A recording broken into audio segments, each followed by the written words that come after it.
में एक बड़ी ताकत के रूप में उभरा और कर्पूरी ठाकुर बिहार के उप मुख्यमंत्री बने। उन्होंने शिक्षा और वित्त मंत्रालयों का प्रभार संभाला। शिक्षा मंत्री के रूप में उन्होंने मैट्रिक की परीक्षा में अंग्रेजी विषय की अनिवार्यता को समाप्त करके एक क्रांतिकारी कदम उठाया, जिसका उद्देश्य शिक्षा को आम लोगों तक पहुंचाना था। उन्होंने राज्य के सभी विभागों में हिंदी में काम करने की अनिवार्यता भी लागू की। मुख्यमंत्री के रूप में कार्यकाल कर्पूरी ठाकुर 2 बार बिहार के मुख्यमंत्री बने। पहला कार्यकाल दिसंबर 1970, जून 1970।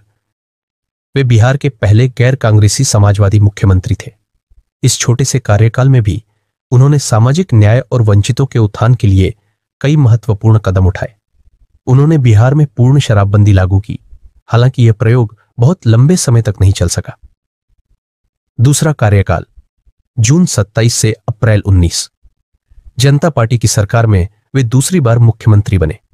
इस दौरान उन्होंने पिछड़ी जातियों के लिए आरक्षण लागू करने का एक ऐतिहासिक निर्णय लिया। उन्होंने मुंगेरी लाल आयोग की सिफारिशों के आधार पर सरकारी नौकरियों में अन्य पिछड़ा वर्ग ओबीसी के लिए 12% आरक्षण लागू किया। 1778 में उन्होंने इस आरक्षण को अत्यंत पिछड़ा वर्ग ईबीसी, आर्थिक रूप से कमजोर वर्ग ईडब्ल्यूएस और महिलाओं के बीच विभाजित करने में महत्वपूर्ण भूमिका निभाई। उनका यह मॉडल मंडल आयोग की सिफारिशों के लिए एक महत्वपूर्ण आधार बना।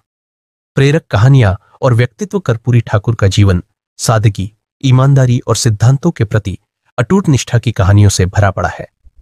सादगी का प्रतीक। मुख्यमंत्री बनने के बाद भी उनका रहन सहन अत्यंत साधारण था। जब वे पहली बार मुख्यमंत्री बने तो उनके पिता अभी भी नाई का काम कर रहे थे।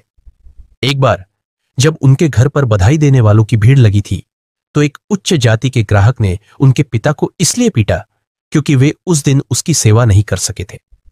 कर्पूरी ठाकुर के मुख्यमंत्री रहने के दौरान भी उनके पैतृक घर में गरीबी की झलक मिलती थी।